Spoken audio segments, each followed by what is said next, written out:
Hormuz நீரிணையை தங்கள் முழு கட்டுப்பாட்டிற்குள் கொண்டு வந்திருப்பதாகவும் அமெரிக்க கடற்படையின் அனுமதியின்றி எந்தவொரு கப்பலும் வெளியேற முடியாது என்றும் அமெரிக்க அதிபர் டொனால்டு ட்ரம்ப் தெரிவித்துள்ளார். அமெரிக்கா ஈரான் இடையே போர் நிறுத்தம் நீட்டிக்கப்பட்ட நிலையில் இரண்டாவது சுற்று பேச்சு எப்பொழுது நடைபெறும் என்ற சந்தேகம் நீடித்து வருகிறது. இந்நிலையில் தனது சமூக வலைதள பக்கத்தில் பதிவிட்டுள்ள அமெரிக்க அதிபர் டொனால்டு ட்ரம்ப் ஈரானில் யார் தலைவர் என்பதை முடிவு செய்ய முடியாத நிலை இருப்பதாகவும் கடுமையான மோதல் நீடிப்பதாகவும் தெரிவித்துள்ளார்.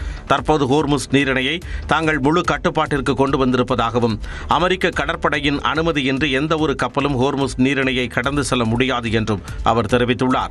தங்களுடன் ஒப்பந்தத்தை ஈரான் மேற்கொள்ளும் வரை நெருக்கடி தொடரும் என்றும் அவர் திட்டவட்டமாக தெரிவித்துள்ளார். இதனிடையே இந்திய பெருங்கடலில் சென்ற ஈரானுடன் தொடர்புடைய கப்பலை சிறைபிடித்துள்ளதாக அமெரிக்கா தெரிவித்துள்ளது.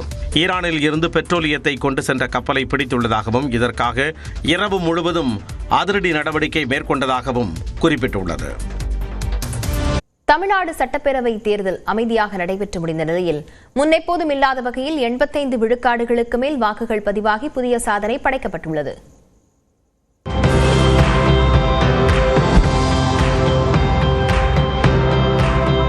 தமிழ்நாட்டில் 234 சட்டப்பேரவை தொகுதிகளுக்கு ஒரே கட்டமாக நேற்று வாக்குப்பதிவு நடைபெற்றது. 4023 வேட்பாளர்கள் களத்தில் உள்ள நிலையில் மாநிலம் முழுவதும் அமைக்கப்பட்டிருந்த 75,064 வாக்குச்சாவடிகளில் கடும் வெயிலையும் பொருட்படுத்தாமல் மக்கள் ஆர்வமுடன் வந்து ஜனநாயக கடமையை நிறைவேற்றினர். மாலை 6 மணியுடன் வாக்குப்பதிவு நிறைவடைந்தது. எனினும் 6 மணிக்குள் வாக்குச்சாவடிக்கு வந்தவர்களுக்கு டோக்கன் வழங்கப்பட்டு வாக்களிக்க அவகாசம் வழங்கப்பட்டது. இரவு 10 மணி நிலவரப்படி தமிழ்நாடு முழுவதும் சராசரியாக 85.13 விழுக்காடு வாக்குகள் பதிவானதாக தேர்தல் ஆணையம் அறிவித்துள்ளது. அதாவது 5,73,00,000 பேர் வாக்களிக்க தகுதி பெற்றிருந்த நிலையில் 4,88,00,000 பேர் தங்களது ஜனநாயக கடமையாற்றியுள்ளனர். அதாவது கடந்த சட்டப்பேரவை தேர்தலுடன் ஒப்பிடும் பொழுது சுமார் 30 லட்சம் வாக்குகள் அதிகமாக பதிவாகியுள்ளன. தமிழ்நாட்டில் இதற்கு முன்பு நடைபெற்ற 16 சட்டப்பேரவை தேர்தல்களில் அதிகபட்சமாக 2011ஆம் ஆண்டு 78.2 விழுக்காடு வாக்குகள் பதிவாகின.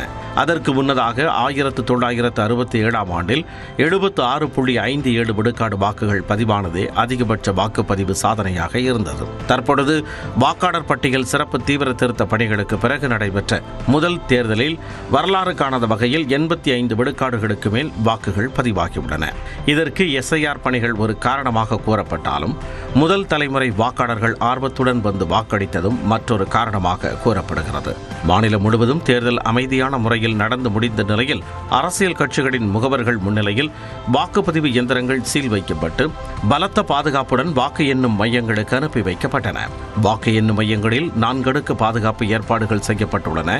வாக்கு எண்ணிக்கை அடுத்த மாதம் 4ஆம் தேதி நடைபெறவுள்ளது. தமிழ்நாட்டில் சட்டமன்ற தேர்தல் வாக்குப்பதிவில் புதிய சாதனை படைக்கப்பட்டிருக்கும் நிலையில் ஒவ்வொரு வாக்காளருக்கும் சல்யூட் என தலைமை தேர்தல் ஆணையர் ஞானேஷ்குமார் வாக்காளர்களுக்கு நன்றி தெரிவித்து எக்ஸ் தளத்தில் பதிவிட்டுள்ளார்.